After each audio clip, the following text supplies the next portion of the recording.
ស្ដីបងប្អូនអរគ្នាបាទបងប្អូនថ្ងៃនេះខ្ញុំបាទមីមកជជែកលេងជាមួយបងប្អូនជាមួយឡាន5ប្រភេទបាទហើយនៅក្នុង5ប្រភេទនោះមាន2ប្រភេទដែលបងប្អូនបានដឹងរួចជាស្រេចគ្រប់គ្នាតែម្ដងទី1គឺឡានសាំងបាទទី2គឺលើសុទ្ធតែម្ដងបងប្អូនអញ្ចឹង2ប្រភេទនេះអ្នកណាក៏ដឹងអ្នកណាក៏គេជ្រាបទាំងអស់គ្នាដែរបងប្អូនហើយ3ប្រភេទទៀតបាទមានបងប្អូនដែលដឹងស្រាប់គឺគាត់កំពុងតែជិះគាត់កំពុងតែមានស្រាប់ដែរបងប្អូនណាគឺ3ប្រភេទអីគេបងប្អូនអញ្ចឹង3ប្រភេទនោះគឺថ្ងៃនេះយើងបែងចែកឲ្យដាច់តែម្ដងណាបងប្អូនបាទឡានទី1គឺជាប្រភេទឡាន Hybrid បាទ Hybrid ខា EV បាទ HEV អញ្ចឹងបងប្អូនបាទឡាន Hybrid សកាត់មកវាទាំងទៅហើយគឺជាប្រភេទឡានដែលប្រើសាំងណាបងប្អូនប្រើសាំងហើយបងប្អូនថា Hybrid នេះគឺប្រើសាំងហើយគឺមានម៉ូទ័រទៅទៀតបងប្អូនម៉ូទ័រអគ្គិសនីណាបងប្អូនហើយវាមានអាគុយបាទវាមានអាគុយមួយធុងតែម្ដងហើយនៅក្នុងនោះវាមាន28សន្លឹកមាន36សន្លឹកវាមានអីចឹងទៅហើយវាស្ថិតនៅលើឡានអីគេបងប្អូនដូចជាឡាន Toyota Prius ឡាន Toyota Prius ឡាន Lexus 400H អីចឹងទៅបងប្អូនបាទអញ្ចឹងគឺនៅពេលដែលវាប្រើសាំងនោះបាទនៅពេលដែលវាប្រើសាំងគឺវាទាញកង់តែម្ដងហើយក៏វាមានម៉ូទ័រមួយបាទម៉ូទ័រនៅក្នុងនោះគឺម៉ូទ័រអគ្គិសនីគឺប្រភេទវាអាចនឹងបញ្ចូលបំលែងទៅប្រើអាគុយបាទយកអាគុយនោះ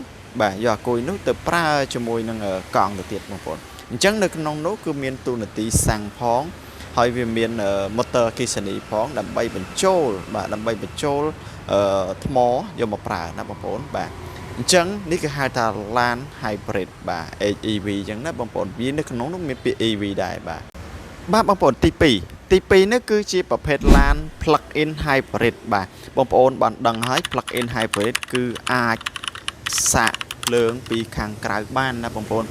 ប្រភេទ Plug-in Hybrid នេះគឺយើងអាចនឹងដោតលុយបាទបញ្ចូលថ្មបានណាបងប្អូនបាទ Plug-in Hybrid នៅពេលនេះគឺមានអគ្គិសនីផងបាទមានម៉ាស៊ីនផងម៉ាស៊ីនសាំងណាបងប្អូនហើយនឹងមានបាក់តេរីមានអាគុយផងបងប្អូននៅពេលដែលបងប្អូនស្ថិតនៅក្នុងប្រភេទឡានបែបនោះគឺហាក់បីដូចជាបងប្អូនបានប្រភេទ3ប្រភេទតែមួយក្នុងពេលតែមួយគេថា 3 in 1បាទបងប្អូនសាកថ្មក៏បានបងប្អូនប្រើសាំងសុទ្ធក៏បានបាទប្រើ hybrid ក៏បាននោះវាត្រូវបានគេហៅថា plug in hybrid បាទនៅពេលដែលវាអស់ថ្មម៉ាស៊ីនដំណើរការបាទជួយផលិតឬក៏សាកភ្លើងសាកថ្មបានណាបងប្អូនហើយនៅពេលដែលបងប្អូនមានពេលបងប្អូនដោតអគ្គិសនីពីផ្ទះចម្លងចូលឡានយើងអាចដំណើរការបាននេះត្រូវបានគេហៅថាបាទ plug in hybrid អីចឹងណាបងប្អូន3 in 1នៅក្នុងនោះគឺវាមាន3ប្រភេទនៅក្នុងឡានតែមួយតែម្ដងហើយបងប្អូនសួរថាតើវាស្ថិតនៅក្នុងប្រភេទឡានអីទៅបងប្អូនបាទគឺវាស្ថិតនៅក្នុងប្រភេទឡាន Toyota Prem បាទ Toyota Prem គឺប្រភេទ07 2007 2008 2009 20ទៅបងប្អូនណាបាទនោះគឺជាប្រភេទឡាន Plug-in Hybrid តែម្ដងដែលវាប្រើបាន3 in 1ណាបងប្អូនបាទអញ្ចឹងប្រភេទឡានទី2បងប្អូន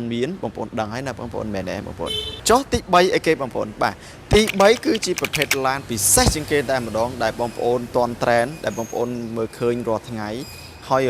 កំពុងតែពុះកញ្ជ្រោលតែម្ដងជាមួយនឹងការប្រើប្រាស់បាទហើយអ្នកដែលប្រើប្រាស់ហើយកំពុងតែពុះដូចគ្នាដែរបងប្អូនបាទពុះដូចគ្នាដែរមិនដឹងតែពុះអីទេបាទបងប្អូនអញ្ចឹងឡានប្រភេទទី3នេះគឺជាប្រភេទ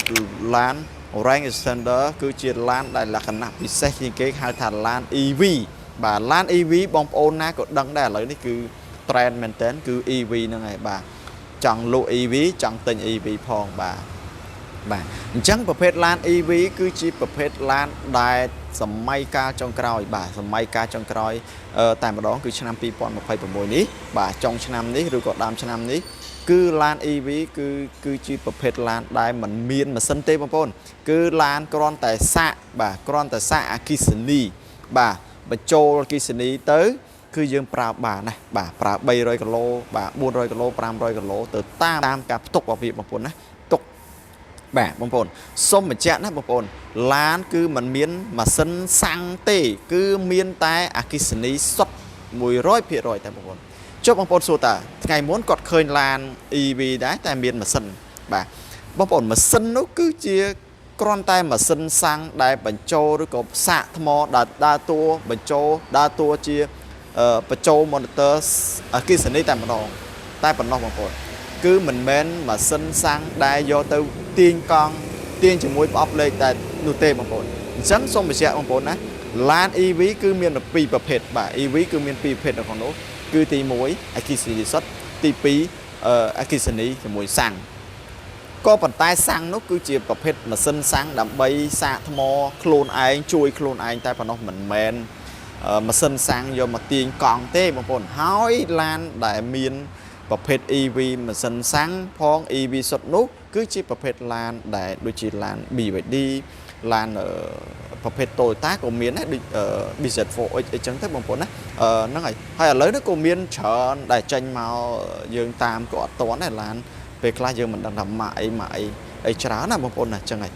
បាទអញ្ចឹងបងប្អូនត្រឡប់មកវិញគឺឡាននៅក្នុងពេលនេះគឺយើងនិយាយតែ3ទេហើយ2ទៀតគឺយើងអត់និយាយទេគឺឡានប្រភេទសាំងសុទ្ធដែលបងប្អូនស្គាល់ហើយទី2គឺជាប្រភេទឡានម៉ាស៊ុតប្រើម៉ាស៊ុតគឺបងប្អូនស្គាល់ហើយអញ្ចឹងយើងនិយាយតែ3ទេថ្ងៃនេះគឺយើងញែកទេបងប្អូនណាញែក3ប្រមូលច្បាស់ហើយមែនទេបងប្អូនច្បាស់យកតែមែនតើបាទបងប្អូនយើងនិយាយតែប៉ុណ្ណឹងគិតថាมันច្បាស់ដូចយ៉ាងការនិយាយញែកជាមួយមួយឲ្យបានយូរបំផាញ់នេះដោយសារពេលវេលាយើងខ្លីអញ្ចឹងយើងនិយាយតែខ្លីសង្ខេបខ្លះណាបងប្អូនដែរអញ្ចឹងបងប្អូនមានចម្ងល់បងប្អូនខមមិនបងប្អូនយល់ថាវីដេអូនេះល្អបងប្អូន share ណាបងប្អូនបាទអរគុណច្រើនបងប្អូន